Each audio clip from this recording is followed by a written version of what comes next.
Now in Australia, we have had our human right taken away. If you're not vaccinated, don't push other people to stay unvaccinated. If you are vaccinated, stay on that side. But the fact of the matter is, our human right has been taken away by an oppressive government who is using coercive tactics in their regime to pressure us to take a vaccine that we don't want or we don't fully understand. And because of these regimes the government has set in place, you can now see violent riots in downtown Melbourne. It is a direct result, a correlation of what the government has put in place by taking away our human freedom. They have essentially stripped us of that and said we're not allowed to choose for ourselves. More of a democracy with autocratic tendencies. Being an island nation at the bottom end of the world, they don't realize that America, Europe, the rest of the world is learning to move on, learning to live with COVID, yet they're going in and out of lockdowns. They're doing the same thing on repeat. Now, the definition of insanity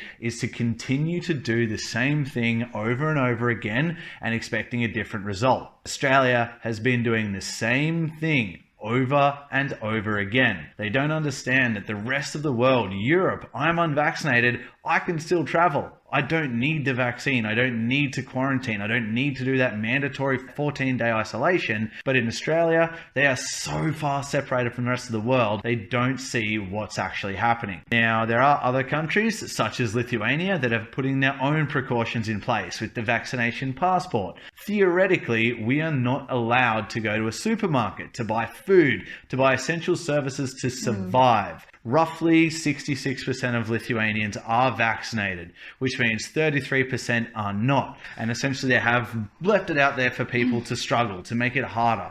The government doesn't care about us. The governments care about how heavy their wallets are. And if we're to compare Lithuania and Australia's rules to that of the United Kingdom, and even Spain for that matter, they have dropped the vaccination passport in the UK. They don't talk about it. It's not on the news. They don't have government daily updates like they do in Australia. Now, the thing is, the media's job is to prey on the weak, to consistently put fear out there to make things seem worse than they actually are. I guarantee if an Australian cured cancer today and there were 600 cases of COVID in Sydney, you would not read about the cured cancer. It would consistently be about COVID, how bad it is. It is being pumped forward to the people to be able to compare Australia to the rest of the world or that of the United Kingdom. They don't talk about it. Their life is going on. They can do what they want without having to wear a mask. It's their choice. They have that freedom. They've invoked it, and their society continues. Australians, they cannot. Personally, I've been called a murderer for traveling last year. Like, it's ridiculous, by my own people, by my own government who will not let me come home. Because they've locked those borders down, I was left overseas.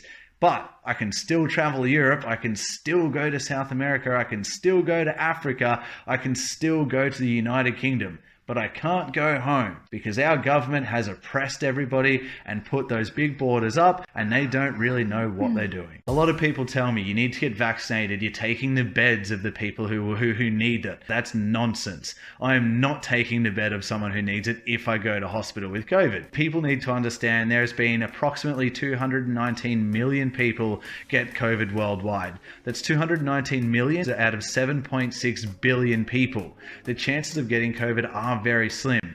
To go beyond that, there are an estimated 650 million obese people. There is an estimated 1 billion smokers that sit there and smoke cigarettes on the regular. And they tell me that I'm taking the bed of someone who needs it. An estimated 95% of people around the world have health problems outside COVID. And that's largely because they don't look after themselves. They don't eat correctly, they don't diet, they don't exercise. They're the people that are taking the beds off those that need it. If you smoke or you drink alcohol and you tell me that I'm taking the beds of someone who need it because I'm not vaccinated, you need to look in the mirror and take a good hard look at yourself. When it comes down to a number or a statistic, you have a higher chance of being attacked by a shark, 1 in 5 million. You have a higher chance of being in a plane crash, which is 1 in 11 million. And you have a higher chance of being in a car accident in America, which is 1 in 366 chance per 1,000 kilometers you drive. I have a bigger chance of getting attacked by a shark, crashing in an airplane, and crashing a car as opposed to getting COVID all in the same day. So don't tell me I'm taking someone's bed if I'm sick. Don't come at me with those arguments, they make no sense.